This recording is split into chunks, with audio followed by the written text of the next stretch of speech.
are in New Mexico. We've just made quite a climb from lowland up to this mountaintop. It is certainly one of our area. It's one of the richest places in ancient writings. The stone that Scott and I are now standing on is a huge boulder. And I don't know if you can see it or not, but I want you to notice, I have little doubt, but what we have a combination of alphabets used upon this stone. This, I have little doubt, is very ancient. It is obvious. This is by percussion, but it is very, very ancient. And look, note as I trace. Ancient Ogham, we've got some real surprises for you. In this particular valley, it is strange, but we even have some ancient Irish Ogham. Ogham of the type that you observed at the first documentary presented from this area. And along with this, that we find the Hebrew language, Nemedian, as well as through Ogham. And here on this particular site, we have the both. We have the both. And perhaps even one other alphabet that I'm not particularly acquainted with, but we're going to share it with you anyway. And I'm sure that you will find it very exciting. And with us today, and the one that has directed us here and been a great assistance to us, you all remember Scott. And I'm going to just let Scott say a few words concerning this site, and then we'll begin exploring this particular area. The drawings, the hieroglyphics that we'll be showing you today are within, say, what, Scott, 500 feet area, 1,000 feet? I would say that most of the glyphs we have here are within an area containing about 50 square yards here. Right. So I have found other glyphs up on in some of the caves up here, although they seem to be most prominent right here in this spot. I do plan on furthering my investigation into this particular mountain, because I've got reports of village scenes here where they took and ground their corn in the holes. The rocks are still, the holes are still in the bedrock here, and I believe we have a village situation near here within a couple miles.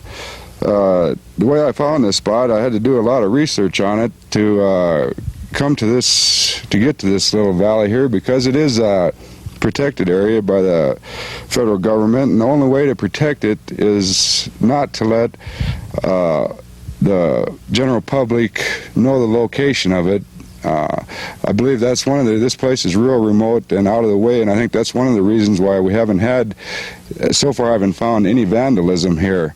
So that anything we find here, I believe, is original, contrary to some places where some people have come in and written their own writings into the rocks, and that just throws everybody out of balance here.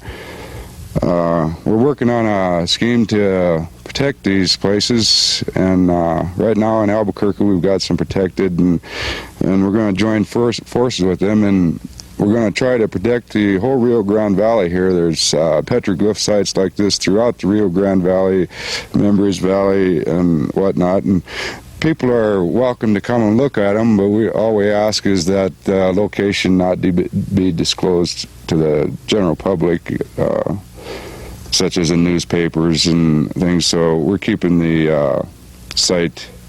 That's the reason why we're not mentioning where the site is here. Well, thank you, Scott. And of course you understand why that's a very wise decision. But beloved, you're very fortunate for the simple reason that we're on this site. It's a fascinating site, and you're there. And one of the things you've heard me say many times is that the rocks, the mountains, and the hills speak. And you got to listen, because the history of ancient America is not found in books. The history of the ancient history of America is not found in great libraries necessarily, but you find it in the stone, the trail sign. And sometimes it takes an old trail reader, well, I'll say such as Scott here, to bring out the real history of ancient America. How fascinating it must have been years ago as many people passed through this great valley, this Rio Grande Valley, and some making it their home, and some traveling, some no doubt seeking precious metal and so forth, and many cases of heartache, and then later even the stagecoach lines coming through this area into what would have been Hot Springs at that time, today TRC. It's a fascinating area, and we'll begin now and show you some of these beautiful drawings, letters, and a communation that I think you'll enjoy.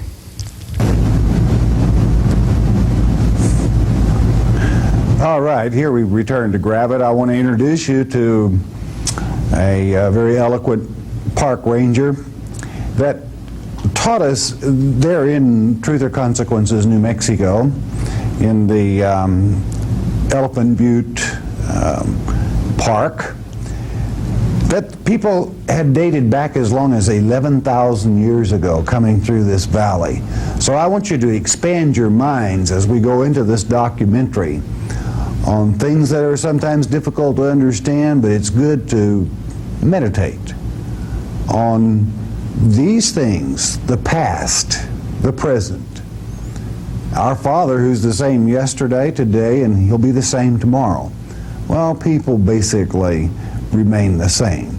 So as she gives you a short introduction into some of the people that have passed through this way, let's go to her at this time and welcome to this documentary. Okay, good day to you. Here we are at the State Park in New Mexico, Truth or Consequences. TRC as the natives call it. And it gives me great pleasure to introduce to you Kelly Hauser. Kelly Hauser, who is here in this museum. Kelly, it's good to have you with us. Nice to be with you. Yeah. Kelly, we're very interested in the chronological order of inhabitants here in the Rio Grande Valley. And I note you have this chart. Could you just take a moment and explain those to us, please? Okay. The first ones we had were the Paleo-Indian. They inhabited this area between 11,000 BC and 7,000 BC. The characteristic artifacts that we are finding from them are mostly stone dart and spear points.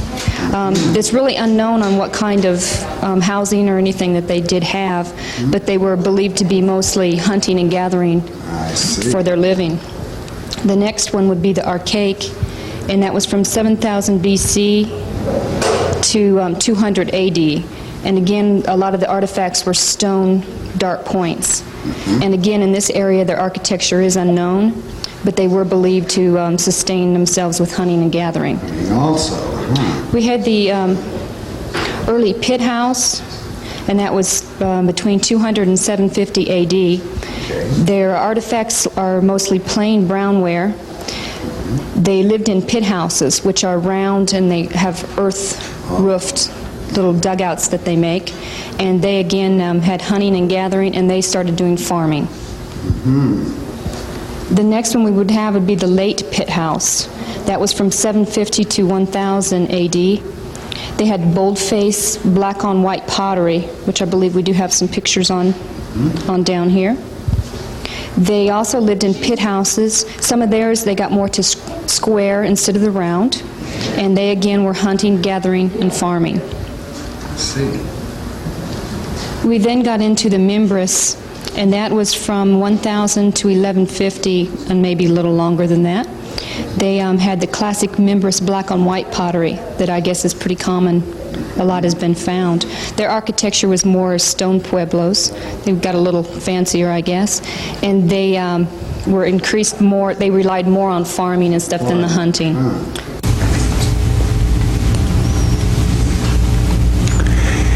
Ancient Ogham. Well, you know, there are about 22 alphabets in Brazil, with only 2 or 3 having been solved. Ancient Ogham, ancient Irish Ogham, I will say, is a language that has been around for quite some time, and we are in the process of interpreting many of the pictographs you're going to be shown and alphabets in this documentary.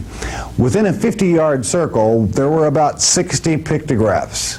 And how precious it is when we see the hours that someone spent on this mountain. And I might say that as I came off this mountain, and as we were leaving, it seemed that in a spiritual sense there were a people saying, please deliver our message. Hours and hours had gone into chiseling, into leaving these messages for you, cut in stone, ancient, yeah, and some, I use the term near ancient and ancient. Some were so ancient that I think maybe some of the first to travel through the valley might have left their part of the writings there. I want to share with you, you all remember Olin Fala. Olin Fala was that one that showed up in Ireland that we believe to be Jeremiah. Jeremiah the prophet, yes, with Baruch his scribe along. He has a tomb there in Ireland, and I want to share with you part of the drawings. The ancient Ogham left there in Ireland. Let's go to this time, if we may, to the tomb of Olin Fala and one of the stones that is found near the back of the wall. I want you to notice particularly this letter here at the top. I want you to notice this drawing with the staff and the cross, and I want you to notice this particular drawing. You have seen many of these here in New Mexico. The rosette, we've observed this, but bear in particular this. We find a nearness to this, not to Numidian Hebrew, but I cannot tell you, quite frankly, and the meaning of this letter. I could in Numidian, but we're not sure that it even has a Hebrew Numidian translation, but we are working on it. But I wanted to share this with you anyway. Now we're going to move the camera back to New Mexico. We're going to some of the writings that were in this 50-yard circle. It was an interesting, very interesting place, and a place that very few men have ever set foot. Very much out of the way. This, you'll be seeing a first. They've never been presented to the public anywhere before, at least to my knowledge, and I think I can speak with accuracy on that point. We're going to go to that at this time, this being in New Mexico. I hope that this will come through for you. I want you to notice the circle with the bar and the cross, and then I want you to note the same drawing as from Olin Fala's tomb in Ireland, the same ancient Ogham left. There have been newer which are actually ancient even over this, but I bring this to your attention because how often, I'll do that one more time, notice the circle, the same as at Olin Fala's tomb, the bar and your crossbars, and then the S, if I'll say it Numidian Hebrew, the S above, which would even be part of the sacred name. This in New Mexico and in the Rio Grande River Valley, and the one just prior to this that I had shown you was from New Mexico. Thousands of miles apart, but we do know, as you're going to see, that a very Anglo-looking person with beard was also in this valley, and we will document that within this documentary beyond any shadow of a doubt. Now, the S in Numidian, in this same grouping, I want to show you another picture here in a moment that will take you, here we go, the same autograph signed off that was above, if you would, the stone in Olin Fala's tomb. Ancient Irish Ogham, yep, in Truth or Consequences, New Mexico. I'm going to go to one other picture that was in this same surrounding that I think you will enjoy.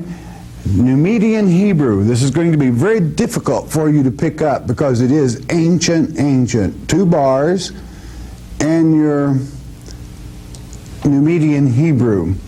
within this, letting us know that somewhere through that Gulf of New Mexico, the Gulf of Mexico, we had travelers, and we have about 3 different alphabets that you're going to be observing in this particular documentary.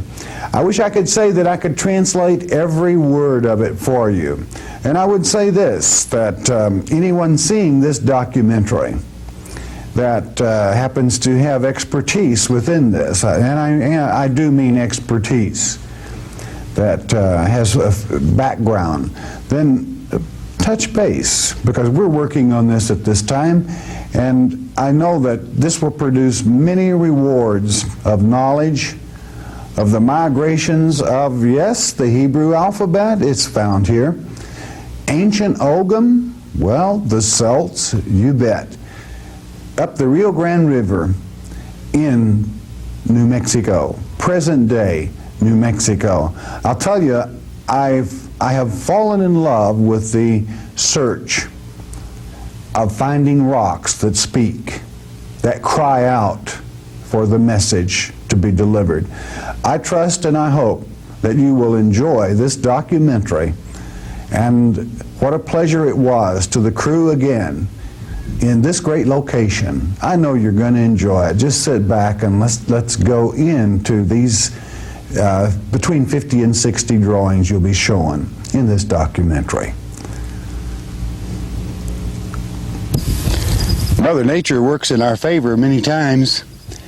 It would almost seem that in this particular drawing that we had chalked it or something so that it shows up better, but this is natural moss that has in its light green that makes this particular face, which is an individual that we see apparently is wearing a crown. Which, does it mean nobility? There is one thing for certain: it is not a feathered bonnet. It is a crown. And as we go to the other side of the stone without moss, we do see a letter there. In what language? Well, we're going to pin many of these together at a later time.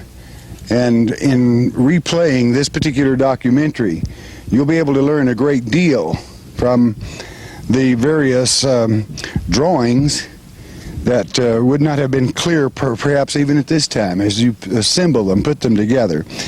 Here is a hand, and then we have another face. Now the moss is not over this face. I want you to look at it closely. I'm on the chin, and this almost looks Egyptian. I do not believe it is, but if you can, I'll get Mike to even zoom in on this one so you get a good picture.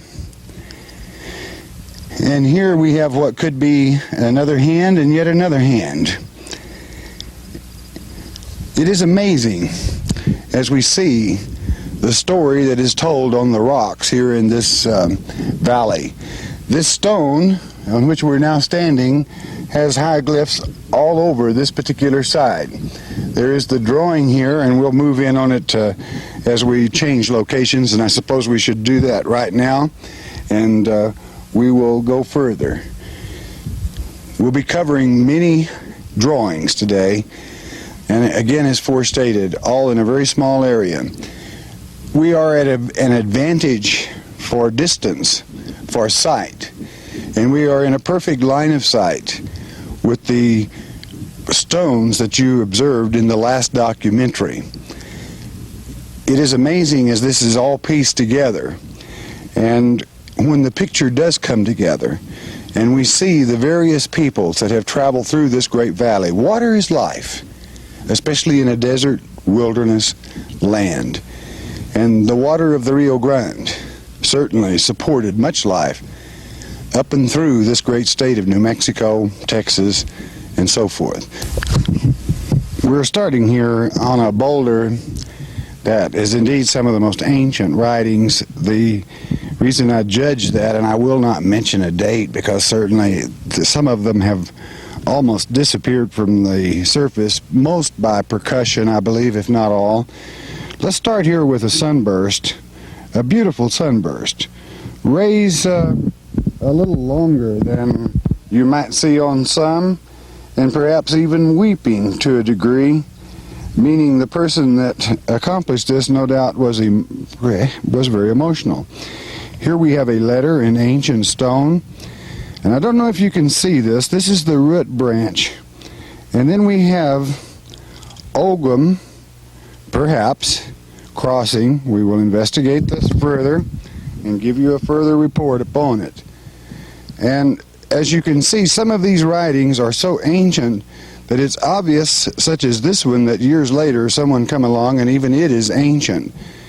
But the age on some of these in the various alphabets, I'm going to move across, and I think it will be impossible that you see all these. Now here is one that is so ancient that even here with the naked eye it's very difficult to make out. It's possibly something similar to, I'm not saying it is, Triogum. And here is a perfect example of Tifnik, the dot alphabet. Here we have another sunburst. It's an interesting sunburst. You have 1, 2, 3, 4, 5, 6 rays coming from it, and then letters here made in some alphabet. Again, we will investigate this. We have some very good close-ups and another very small ancient sunburst. Now, here we have an ancient, again, is it Ogum? I think it is. I submit that I feel strongly that this is possibly ancient Ogum from Ireland, that we even have record of in some of Ogumfala's tomb, his chair. And notice the chain. And then we drop back into some very ancient drawings again. And much of this I'm passing over, I notice as I go, but that's well and good. You'll be able to pick it up on the still shots that we have. Notice this track. Is it a bear track? Well, it's possible. It probably looks more like a bear track than a men's track, but it also, in certain languages, has meaning. And here we have, again, into the trunk, another alphabet, and we see here, and then here is a very old, I mean, it has almost disappeared from the rock, which I believe to be a calendar. 1, 2, 3, 4, 5, 6, the 7th month. And then it tails off, and here is an ancient letter. I want you to get a good, this can even be a form of ancient Mediterranean. Here we see what we would call looking almost like a W in doubled, and then some perfect Tiffany. 3, 4, 1, 2, 3, 4, with 4, but I believe this is H. We'll go into this in the studio at a later time. We have another sunburst here. So many of these drawings, alphabets, yes, all from one. No, it's obvious from the dating, with even the naked eye of the age of some of these. There are, which as Scott had brought out earlier, a very precious point about this. You see no interference in these drawings from recent so-called would-be improvers on that is ancient, or vandalism is another way of putting it, destruction of the history, the ancient history of America. Okay, we're going to move right up on the stone itself now and give you a little better look at the top of it. I want to draw special attention, and I'll show you an example of what Scott and I have been trying to tell you. Though this is ancient, notice this circle drawn by percussion, and then the leg or staff running up, and then we have this peculiar V section and a crossbar on the shaft. Now I want you to note how this has gone over this ancient drawing here, this being the base of the ancient, and with the 1, 2, 3, 4, 5, And I have 6 crossbars on this. And immediately, I don't know if you're going to be able to see this real good, but you have an ancient drawing similar to those of Ogunfala's tomb, with only 1, 2, 3, 4 shafts and 1/2. Now, we're going to try to have a certain doctor give us a letter on this, which will either be added to this documentary at a later time. There is so much translating to be done on this stone, from the ancient, far distant ancient, near ancient, Tifneg, and also again, this letter is a letter in 2 alphabets that I couldn't think of. So you see how fascinating this stone is. This is rather a large stone, and Mike and I are standing on the portion, and if I were to take one step backwards, it would be quite a fall, because we were up on the side of a ledge.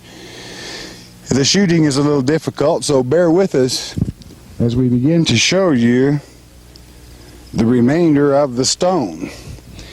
Here you have the double line coming around and into this. There are 3 on a bar of pennants, which there are alphabets using this that can't even be called trouser ogum. I'm not saying that this is trouser ogum, but as you see, there is that possibility. Here we have what would appear to be a hand, and I'm going to say that it is near ancient. Please bear with me on terminology. And then just below it, they erased ancient, distant ancient writings that evidently they felt had worn away enough that they were not desecrating another man's writing. And here we have a type of shield that is both up and down, and possibly we have a form that can be ogum, or even from another particular alphabet. Another double bar at the top, and the writing even continues over the side. All these fine details and point. What I'm touching now is very, very ancient, along a natural crack in the stone. How fascinating this location. We say if stones could speak, I hope that man will have the ingenuity, modern man that is to say, to translate. I know that some of this stone can be translated further, and certainly it will be done, either to an appendix to this particular documentary. By that I mean the Tifneg, the Ogum, can definitely be translated. There are certain symbols that could even be directions that perhaps we will never be able to release, because we're not free to release what the direction or the point goes to. So I think a fascinating stone boulder. This is a huge boulder, again in that Rio Grande River Valley in New Mexico. My, at the people, what a busy intersection of life this valley must have been. Okay, we want to show you the reverse side of the stone that had the faces facing in a different direction. I call your attention to this very interesting lettering on this side of the stone. I will trace here so that you get an idea, but notice particularly here at the top, you have 3 bars with cross. Is it ogum? Well, it's a little different than any ogum that I have ever seen with the cross here, and yet perhaps not. And here again, I want to draw your attention to this particular figure with the circle, the main staff, and 1, 2, 3 crossbars. Again, calling attention to Ireland. This particular mark is found throughout Oklahoma, places in Texas, and especially here in New Mexico. And the various writing, as again, we have not colored the stone. This is natural moss. And it shows you some of the trailing are the drawings there. What an interesting thing. Over here we have what Arnold has identified as being Ogum. We have the lines across here, and then the running lines here. And then there's the symbol up here that we just looked at on the last rock that continues over the top of the rock. Down here we have, it's excuse me, I'm in the light here. We have an oblong circle here with 1, 2, 3, 4 lines with the crossbar in it, and then as we go over the top, we'll probably have to move the camera to get it all in, and then it changes to a different sort of lines on the other side. Okay, we're going to pick up here where Scott has just brought you to this part that overlaps from this side of this boulder. I'll draw your attention to this burst, or a partial burst. Now, hang on to your hats. We have here a double V, but note here and here,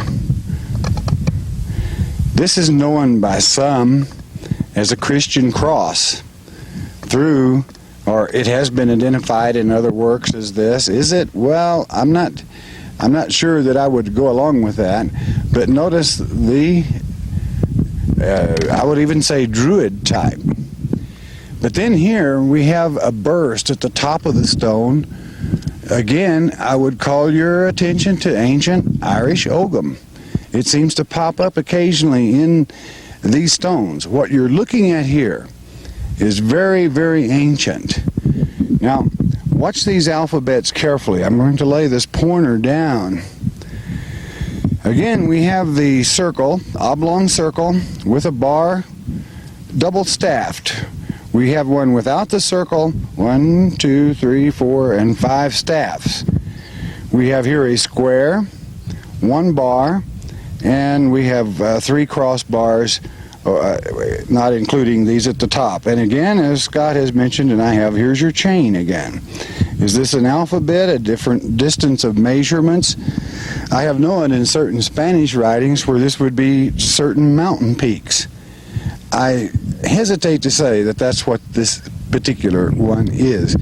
Now I'm going to move back to the bottom of the stone. This is very ancient, dear one, very, very ancient.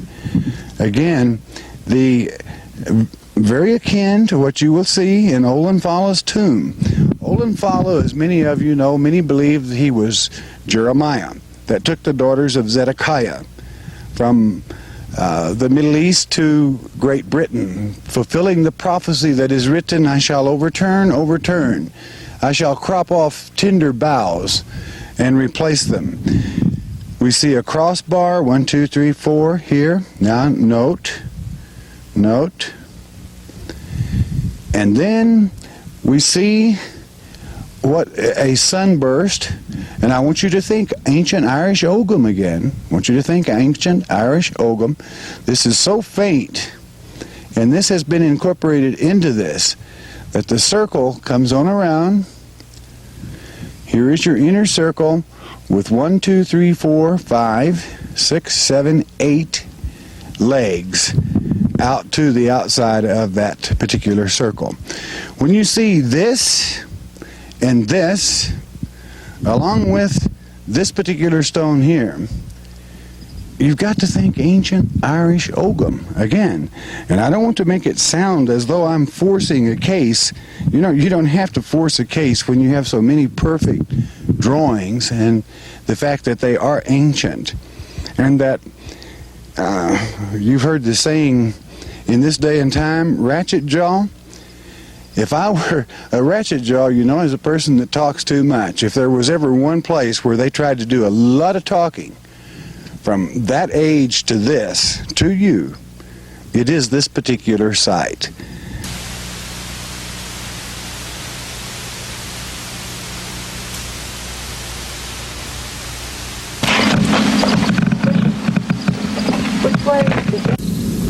All right, we're real fortunate today to have Scott's son TJ along with us. Hey, I'll tell you what, he's a great help in this documentary. TJ, it's good to have you with us today. Thank you. All right, we're going to get into this stone here. It is a fascinating stone, and I want to go, we'll start on this side. This is so ancient that it's actually deteriorating away. These appear to be dots, or what some would say, Tifnig. There's quite a message written here. We have stills of this, and it'll take an expert to decipher this one. And then we begin to drift over into, and note here, this particular letter repeated over and over and over again. It is, again, a type of letter that could fit two separate, at least alphabets that I know of offhand. And I'm certainly not an expert, nor do I claim to be, in ancient alphabets. So we'll leave the deciphering of that to the experts. Now, as we move on this way, then you will note that we begin to break out into the more familiar beside the Tifnig.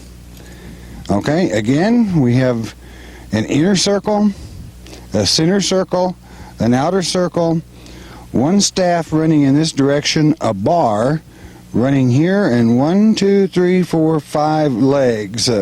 So we have one leg. Is it Ogum? Well, we'll see. You have to be real careful up here. When you step backwards, sometimes it can be a long ways down.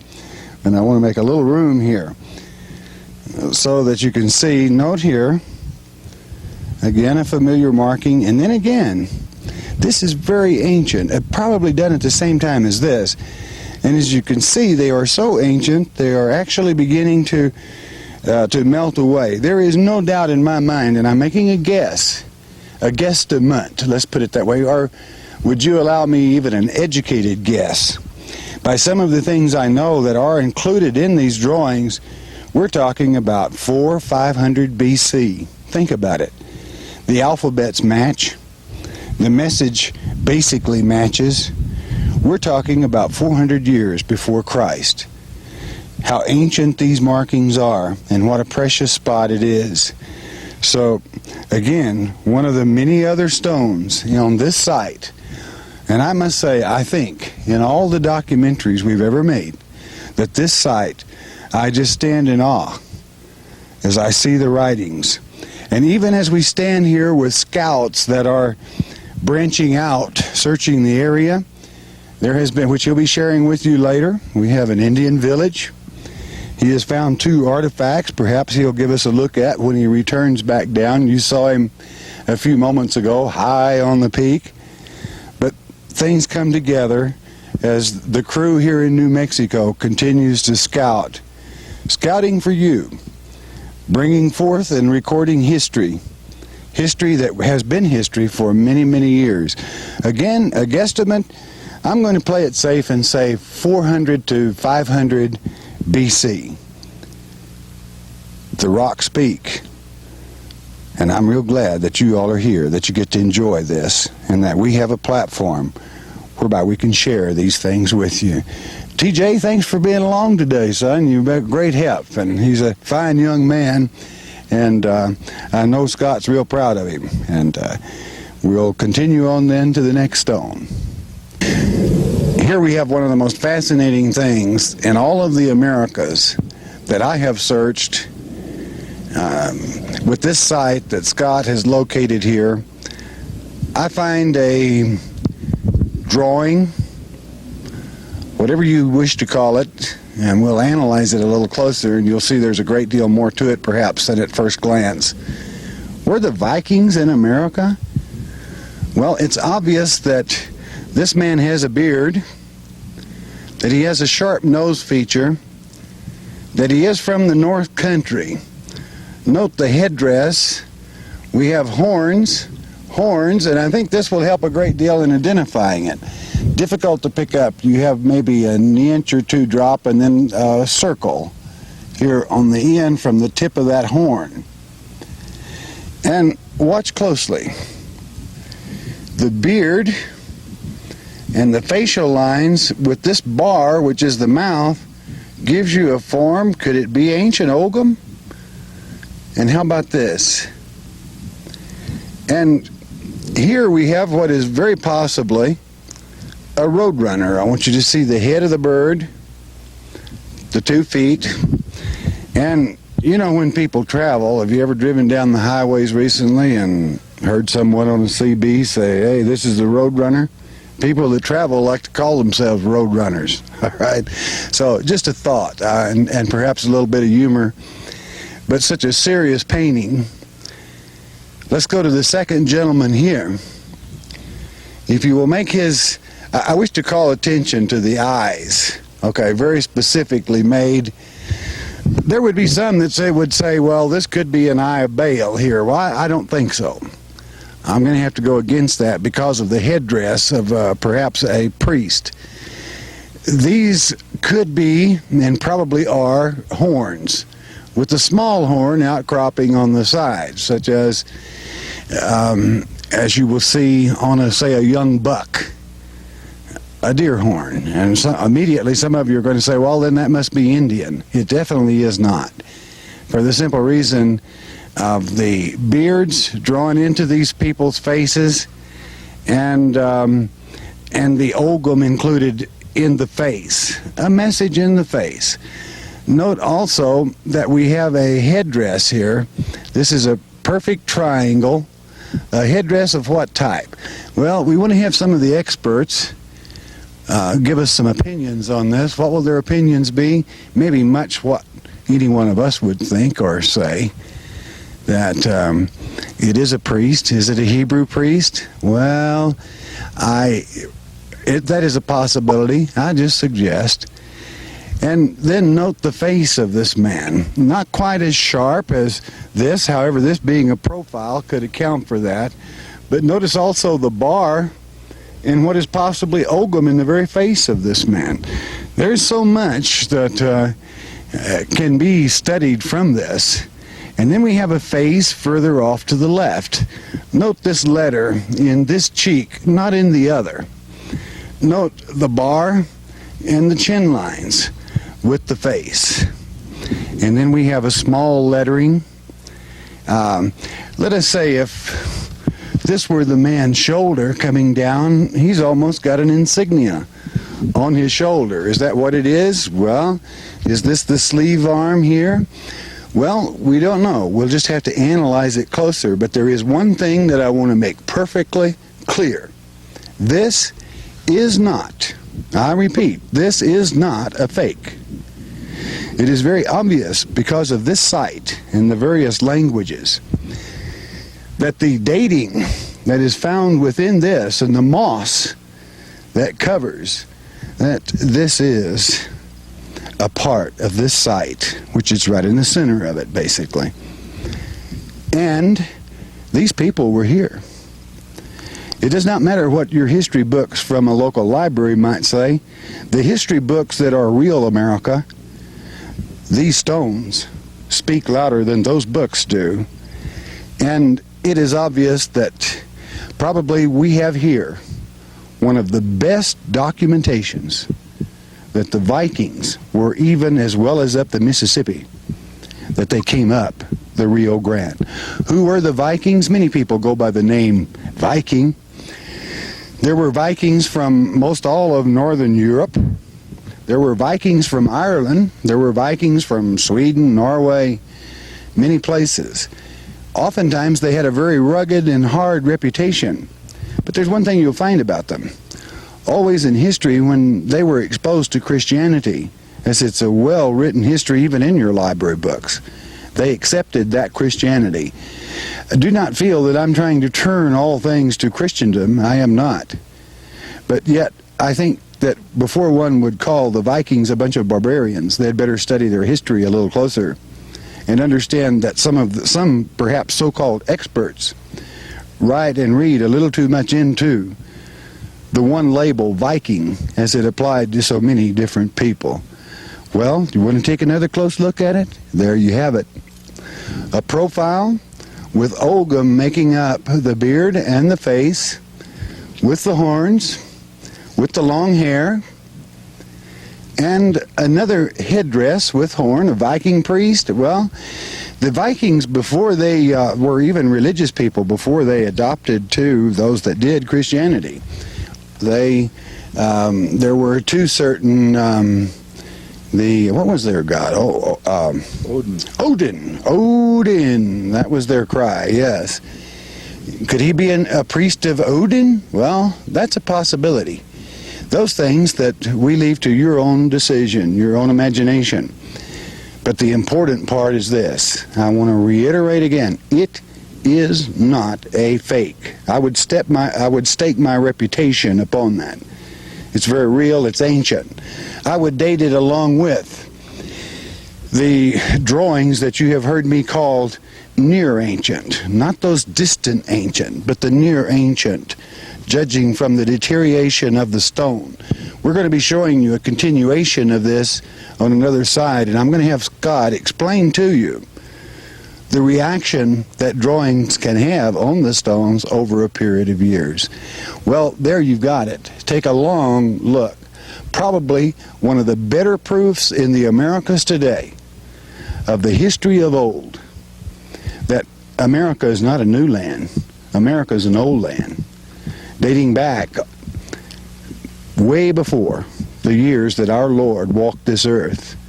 This here is another example of some ancient writing, and what has happened to this picture here, you can probably see some white outlines in here, and that is a big problem we have. This isn't moss. There is moss up here. They didn't bother it much up here. This is like a turban hat, some type of headdress hat, and these maybe possibly a feather or horn or something coming off the side. But the point is someone is at one time or another taken a piece of chalk, a white chalk, which is real destructive to these petroglyphs.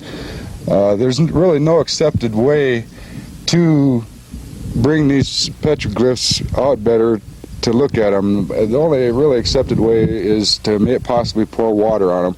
But a lot of people come in here and they take white chalk, or they find a white piece of rock or something like that, and then they inscribe in here, and all it really does is ruin it for the next person who comes along, because the chalk takes so many years to come off that the person who put the chalk on might have seen something, and there possibly was something else there altogether, and they just put their own lines in. So I'd like to discourage anyone who comes out and looks at these petroglyphs from using any type of tracing material to highlight them.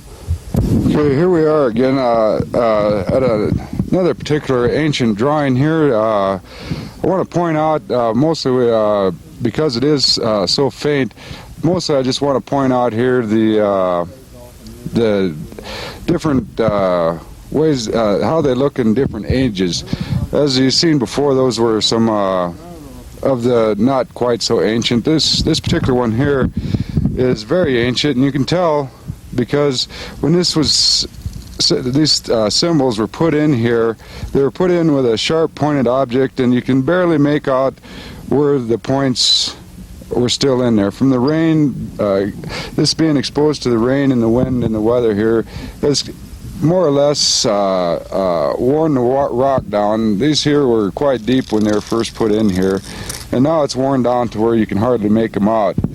And just give a little idea of how we're determining the different time spans here. We have a couple of symbols here, kind of a upside down U, it's a double line, and a circle over here with two lines coming off it, and then we have a straight line here with, here again we have the curved or triangular shaped lines here, and it continues on up in here. As we get up in here, it gets fainter and fainter. When I was talking at the other rock, I started to tell the difference between a petroglyph and a pictograph, and I think I'll go ahead and finish that up now. And a pictograph is a painting on a rock, and this is a petroglyph where they actually took a hammer and stone and carved down into the rock. Okay, here again, we have one of these circles with straight lines, no bar. And then we have a bar with one short, one long, 1, 2, 3, 4, 5, 6, 7, 8 lines away from the bar with a circling bar adjoining. These are ancient, and yet someone went to a great deal of difficulty on this particular drawing to hammer that into that stone, which is still holding real good, regardless of the fact that the same stone where we have markings, they're showing a great deal of wear. Okay, I want to introduce you here to Clark again. I know he's been introduced here before. While we was, after I mentioned the fact that there's probably a village site around here, Clark, the adventurer he is, climbed up here. I'd say it's probably about 300-400 feet up this cliff face here.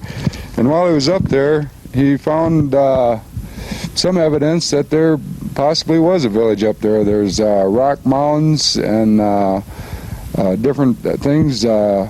It looks like from some of the things that were up there that someone has done some archaeological work up there.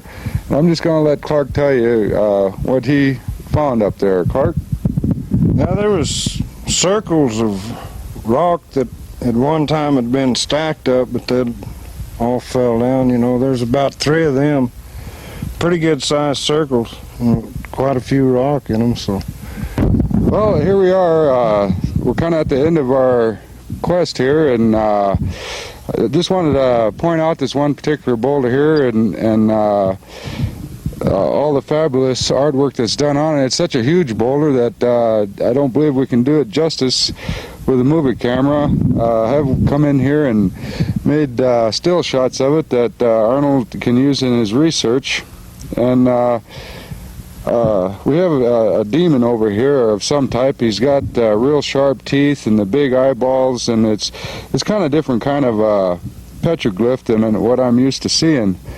I've been going out here since about February and guiding Arnold around here and going out and looking for these particular sites so that we can bring them to you into your living rooms and enjoy them as well as we can.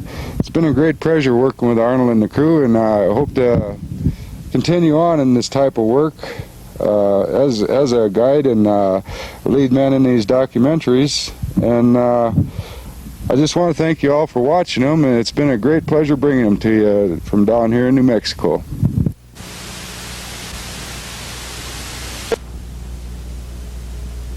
All right. Well, Scott, it's been a pleasure again. I think we got a good one this time. Appreciate your help and your research and getting everything set up. It's a blessing. Well, that's just fine, Arnold. I appreciate you all coming down here and enjoying New Mexico anytime you... Oh, listen, it's kind of sad when we have to go. Yes, it is. So much. Otis, thanks for the use of that van. It's a pleasure. Well, my pleasure. It's always a pleasure to see you. We just kind of feel like a second home here in a way. You're family to us now. All right.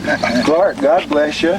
God bless you, too. You hang in there, and we appreciate your help so much. And TJ isn't here. If you'll tell him thanks for us. I certainly will. And we'll get packed and loaded up here and head back toward home. So we hate to see you go, but well, you know how that is. We got to get back and get to work. But yeah, it's sure work been a to be pleasure. done. Thanks a million. We appreciate you. All right, we're going to continue our search through this great area. Our Father has made it very clear that His people migrated. Those 10 tribes that dispersed to the world over. And we thank our Father for the privilege of allowing us to bring to you a part of these migrations. You know, the part we take you to is so secluded and so unknown by other people that I hope you enjoy seeing many first as we continue to work. And remember what I said. Truly, when we left this area and this great mountain was behind me, it seemed that I could sense the spirits. And don't make something super spiritual out of this, but I could sense them saying, deliver our message. Thousands of man-hours put into chiseling these huge graphs and alphabets, messages in the stone. Well, we've done that. We've presented it to you. It is our prayer that we will be able to continue interpreting and bring you a fuller message with their message to this world today. For, quite frankly, the hours that were placed there putting these messages in the stone, they certainly wanted you to hear their voice. We're working on it. Hope you enjoyed it. God bless. Another documentary from TRC, Truth or Consequences, the truth in the stone. And those that would call fakes, well, what is a fake that is the same as one found and placed in Ireland 400 BC, where we see the same drawings in the Rio Grande River, even if it was a fake 4,000 years ago, and they are that ancient? Would be a very interesting fake. Do you understand what I'm saying? It is not a fake. These were God's children as they traveled. God bless you. Listen to the stones. Always look down and look up. Look around you. Many messages have been left from our ancestors. All right, God bless you. I trust that you've enjoyed this documentary.